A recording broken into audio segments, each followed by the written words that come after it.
Hi everyone, I Shurujit welcome you all on Econometrics Day channel. आज हम लोग सीखने वाले हैं क्लास 6 का mathematics.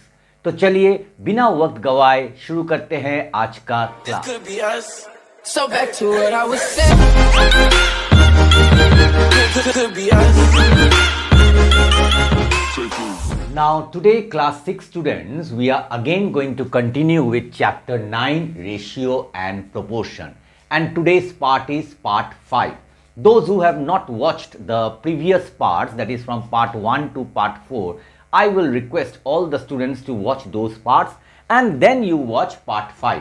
Then what will happen, the concept will be much more clear and it will help you to solve the sums more. So today we are going to solve question number 10. Till our last part, that is part 4, we solved question number 9, and today we are going to solve question number 10 of exercise 9.1. So let us see what they are telling us. A car covers 162 kilometer in 3 hours. एक तो car है, मतलब गाड़ी 4 चक्का वाला, ठीक है, वो क्या है 162 किलोमीटर कवर कर रहा है, मतलब जा रहा है 3 घंटा में. एंड ए स्कूटर है एक तो, दो चक्का वाला है, कवर्स 120 किलोमीटर इन 4 आवर्स, मतलब 4 घंटा में कितना डिस्टेंस कवर कर रहा है 120 किलोमीटर. फाइंड द रेशियो, तुमको रेशियो निकालना है. Ratio of what? Speed of the car to the speed of the scooter. तुमको रेशियो किसका निकालना है? Speed of car by speed of scooter, और speed of car is to speed of scooter, ये तुमको निकालना है. तो ये निकालने के लिए तुमको क्या करना पड़ेगा? What you have to do? You to find out the speed, you have to find out the speed of the scooter as well as the speed of the car. So how we will solve the answer? Answer is very easy. देखो speed का formula क्या है? Distance divided by time. Speed is equal to distance by time. So what we can write? We know that, comma, speed is equal to distance by time. यही है formula, speed is equal to distance by time. Therefore हमको पहले car का speed निकालना है. Therefore speed of car, तो speed of car क्या होगा? Distance divided by time. तो डिस्टेंस क्या है? 162 किलोमीटर, और टाइम कितना है? 3 आवर्स. ठीक है, तो इसको हम लोग काट सकते हैं. 3 1s are 3, 3 5s are 15, 1 extra, तो 12 हो गया. सो 3 how much are 12? 3 4s are 12, तो आ गया 54 किलोमीटर. और आवर नीचे है 1 आवर, सो 1 आवर को हम लिख सकते हैं पर आवर. ठीक है, HR मतलब आवर. ठीक है, 54 किलोमीटर. ये डिवाइडेड बाय साइन जो है, ये जो डिवाइडेड बाय साइन है, इसको ही मैं लिख रहा हूं पर, और नीचे में 1 आवर. ओके, मतलब आवर ओनली. तो ऐसा करके हम लोग लिखेंगे 54 किलोमीटर पर आवर. नहीं तो हम लोग ऐसा भी लिख सकते हैं, तो 54 kilometre hour to the power -1, मगर वो थोड़ा ज्यादा हो जाएगा क्लास 6 के लिए. तो तुम लोग 54 किलोमीटर पर आवर. ठीक है, उसके बाद स्पीड ऑफ किसका निकालना है? स्कूटर का. स्कूटर, स्पीड ऑफ स्कूटर, तो वो क्या होगा? Distance divided by time. तो डिस्टेंस क्या है? 120 किलोमीटर डिवाइडेड बाय, ठीक है, और आवर्स कितना है? कितना घंटे में टाइम? 4 आवर्स. ठीक है, तो अभी इसको हम लोग काटेंगे. 4 1s are 4, और हियर 4 3s are 12, 0, तो आ गया 30 किलोमीटर पर आवर. HR मतलब आवर. H ऑल्सो तुम लोग लिख सकते हो. ठीक है, तो अभी हम लोग देयरफॉर, और now we can write, now we have to find out the ratio. Now ratio of, देखो क्वेश्चन में लिखा है ratio of speed of car to the speed of what? Scooter. यही निकालना है. इज इक्वल टू, ठीक है, तो स्पीड ऑफ कार पहले बोला है, तो हम लोग लिखेंगे स्पीड ऑफ कार. ठीक है, उसके बाद speed of scooter divided by speed of scooter, तो ये लिखेंगे। समझ में आ गया। अभी इसके बाद मैं यहां पे करता हूं ताकि तुम लोगों को अच्छे से दिखाई दे, ठीक है। तो is equal to below is equal to, ठीक है, ये equal to below equal to, नहीं तो तुम इधर भी कर सकते हो, equal to below equal to. उसके बाद स्पीड ऑफ कार कितना आया है, 54 किलोमीटर पर आवर, ठीक है।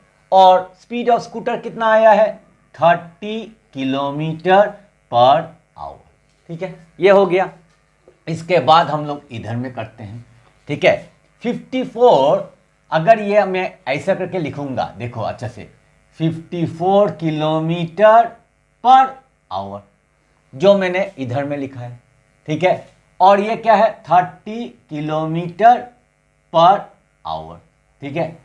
अभी उसके बाद 54 किलोमीटर पर आवर, अभी ये जब मैं ये डिवाइड साइन को अगर मैं इनटू बना दूंगा तो ये ऊपर उठ जाएगा और ये नीचे ही रहेगा, तो क्या हो जाएगा, आवर ऊपर उठ गया और 30 किलोमीटर नीचे आ गया, ठीक है। समझ में आ गया। अभी देखो hour hour cancels, kilometre kilometre cancels, तो कितना बचा है, 54/30। अभी इसको काटेंगे तो क्या नंबर से काट सकते हैं, 6 से, 6 5 जा 30 और 6 9 जा 54, तो आ गया 9/5। और 9/5 हम लोग लिख सकते हैं 9:5, तो ये आ गया हम लोग का आंसर, ठीक है। तो इसी तरह हमको ये सम को सॉल्व करना है, ठीक है। जब हम लोग स्टूडेंट थे तो हम लोग ऐसा नहीं सॉल्व करते थे, हम लोग क्या करते थे, हम लोग इसको सेंटेंस में सॉल्व करते थे। तो वो भी मैं दिखा दे रहा हूं, मैं इसको रब कर रहा हूं, ठीक है। तो कैसे हम लोग सॉल्व करते थे वो भी मैं दिखा दे रहा हूं।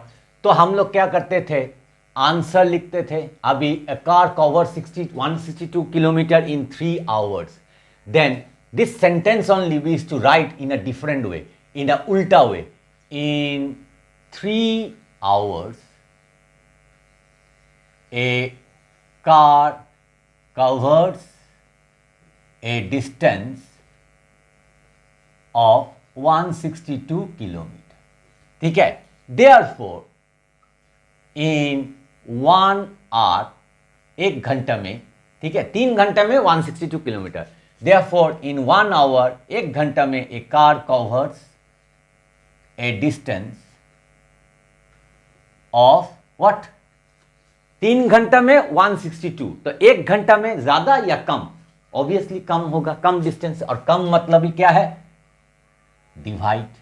तो हम लोग इसको डिवाइड करेंगे तो आ जाता है हम लोग का स्पीड, ठीक है। तो इसको काटने से क्या होगा, 3 5 जा 15 1, और इधर में हो जाएगा 3 4 जा 12, 54 किलोमीटर।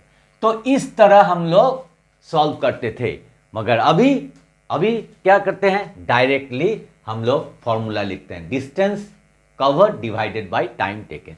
तो तुम लोग वैसा ही करो जैसा मैंने सिखाया है। ये तो हम लोगों का जमाने का था, ठीक है, अभी जमाना चेंज हो गया, ठीक है, तो उसके साथ चलना चाहिए, ठीक है।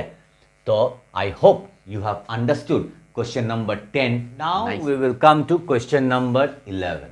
Question number 11 क्या बोल रहा है, a mason, okay, or a mason earns rupees 3,600 a month and spends rupees 1,200. Find the ratio of his savings to expenditure. तो रेशियो किसका निकालना है, सेविंग्स टू एक्सपेंडिचर। तो कैसे निकालेंगे इसको, आंसर, मैसन क्या है ना, जो घर बनाता है, वो अर्न एक महीने में कितना रुपया उसका इनकम है, तो वो अर्न कितना कर रहा है, 3,600 रुपया। And his expenditure, spends means expenditure, expenditure क्या है, 1,200 रुपया। तो बाकी होगा सेविंग्स, तो वो हम लोग सेविंग्स निकालेंगे, क्योंकि हमको रेशियो निकालना है सेविंग्स टू एक्सपेंडिचर। तो चलो निकालते हैं। So total, if I write total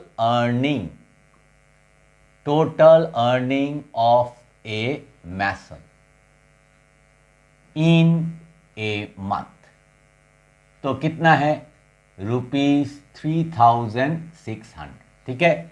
now expenditure कितना है, एक्सपेंडिचर टोटल एक्सपेंडिचर भी तुम लिख सकते हो, expenditure of a mason in a month, तो एक महीना में उसका एक्सपेंडिचर कितना है ₹1200, ठीक है। अभी यहां से हम लोग को क्या मिल जाएगा, सेविंग्स मिल जाएगा। So therefore savings of a mason in a month, तो इसको हम लोग सब्ट्रैक्ट करेंगे तो रुपीस होगा, माइनस करेंगे इसको तो माइनस में लिखता हूं, ठीक है। तो 0 minus 0 0, again 0 minus 0 0, 6 minus 2 4, 3 minus 1 2, तो आ गया 2400, ये मैसन का सेविंग्स है, उसका बचत, ठीक है। अभी हमको निकालना है now what, ratio. Now ratio of the masons, ठीक है, ratio of the masons savings to expenditure is equal to, I have to find out the ratio of the masons savings to expenditure, ठीक है। तो उसका ratio क्या होगा, savings उसके बाद एक्सपेंडिचर, तो सेविंग्स डिवाइडेड बाय एक्सपेंडिचर, ठीक है, यही होगा क्योंकि पहले सेविंग्स बोला है उसके बाद एक्सपेंडिचर बोला है। तो सेविंग्स कितना है वो लिखेंगे ₹2400 और एक्सपेंडिचर कितना है 1200। तो अभी अच्छा से देखो गौर से, रुपीस कट हो जाएगा, उसके बाद 0 0 कट हो जाएगा, उसके बाद और एक ठो 0 0 कट हो जाएगा, ठीक है। देखो मैंने थोड़ा स्टाइल से कट किया है, इसको ऐसा करके इसको ऐसा करके, तो तुमको समझ में आएगा कौन सा हम कट कर रहे हैं, ये वाला इसके साथ, ये 0 के साथ, ये 0 के साथ। अभी क्या पड़ा है 24/12, हम इधर में भी कर सकते हैं मगर ये एकदम कंजेस्टेड हो जा रहा है इसलिए मैंने इसको सेपरेटली फिर से लिखा है। अभी मैं इसको क्या कर सकता हूं, 6 से कर सकता हूं, 2 से भी कर सकता हूं, ठीक है। तुम लोग डायरेक्टली भी कर सकते हो, 12 से भी कर सकते हो। तो मैं अगर 6 से करूंगा, 6 2 जा 12, 6 4 जा 24। नाउ उसके बाद फिर 2 1 जा 2, 2 2 जा 4, ठीक है। तो क्या पड़ा है 2 और नीचे में 1, और इसको मैं लिख सकता हूं 2:1 और आ गया हम लोगों का आंसर, ठीक है। तो मेरा ख्याल से question number 11 you have understood nicely. Now students, those who are new in my channel, if you like your channel, then I would like to request all my students of class 6 to please give a like, share this video more and more with your friends, classmates and relatives, and don't forget to subscribe my channel, because when you subscribe, it really motivates me to make more such interesting videos for you all. And also don't forget to press the all notification bell, ting ting, so that whenever I upload such videos, you are going to get the notifications first. Now we will move on to the last question of this. Question number 12. What it is telling? Divide ₹310 among A, B and C in the ratio 2:3:5. मतलब हम लोग को दिया है कि 310 रुपया ए, B और सी के बीच में बांट दो। कैसे बांटोगे ना, ये रेशियो से 2:3:5। ऐसा सम हम लोगों ने पहले भी किया है। तो ये है लास्ट, जब लास्ट क्वेश्चन आता है मैं बहुत खुश हो जाता हूं। क्यों? क्योंकि मैं I am able to complete this exercise, that is 9.1। तो चलो शुरू करते हैं इसको सॉल्व करना। तो लिखेंगे आंसर, ठीक है। तो 310 रुपया हमको बांटना है, तो कैसे लिखेंगे ना, मनी, ओके। तो money for distribution, okay. So total money भी मैं लिख सकता हूं, total money for distribution, okay. So money नहीं लिखकर मैं लिखता हूं, चलो total money, total money for distribution, okay, distribution, total money for distribution. तो कितना है ₹310। ठीक है, total money kept for distribution. ठीक है, तो मनी नहीं लिखना चाहते हो तुम लिख सकते हो total amount for distribution also. Then उसके बाद हम लोग क्या लिखेंगे, A/B/C रेशियो कितना है 2:3। अभी हम लोग क्या करेंगे ना, हम लोग sum of the terms of the ratio. ठीक है, तो क्या लिखेंगे हम लोग, sum of the terms of the ratio. So sum of the terms of the ratio क्या होगा, क्या है रेशियो 2, सम करेंगे +3 +5, तो कितना आ गया 10। तो जैसे ही हमको सम आ गया 10, तो अभी हम लोग A शेयर, B शेयर और C शेयर हम लोग को मिल जाएगा। सो देयरफॉर A शेयर कितना होगा, A को मिल रहा है 2 parts, so 2 out of how much 10 into total money is how much ₹310। तो 0 कट गया, तो क्या पड़ा है ₹2 into 31, तो आ गया। तो हम इसको मल्टीप्लाई करेंगे, 2 1s are 2 और 2 3s are 6, सो 62। ठीक है, अभी 20 शेयर, तो B को कितना मिल रहा है 3 parts, so 3 out of how much 10 into ₹310, तो 0 कट हो गया। अभी क्या पड़ा है ₹3 into 31, मैंने रुपीस को पहले लिख दे रहा हूं। ठीक है, सो कितना आ रहा है, सी रुपीस, पहले रुपीस लिखेंगे, फिर 3 1s are 3, 3 3s are 9। ठीक है, अभी C शेयर, तो C को कितना मिल रहा है 5 parts out of total 10 into ₹310, 0 cut हो गया, तो क्या है रुपीस और 5 into 31, तो इसको मल्टीप्लाई करेंगे, तो क्या लिखेंगे 5 into 1 5, 5 3s are 15, तो आ गया। ठीक है, 5 1s are 5, 5 3s are 15, तो ये आ गया हम लोगों का आंसर। ठीक है, अगर बाई चांस तुम डायरेक्टली मल्टीप्लीकेशन नहीं कर सकते, तो तुम लोग क्या करोगे 31 into 2, so 2 1s are 2, 2 3s are 6, ऐसा करके करना। फिर 31 into 3, 3 1s are 3, 3 3s are 9, 93, और दूसरा लास्ट वाला क्या है into 5, so 5 1s are 5, 5 3s are 15।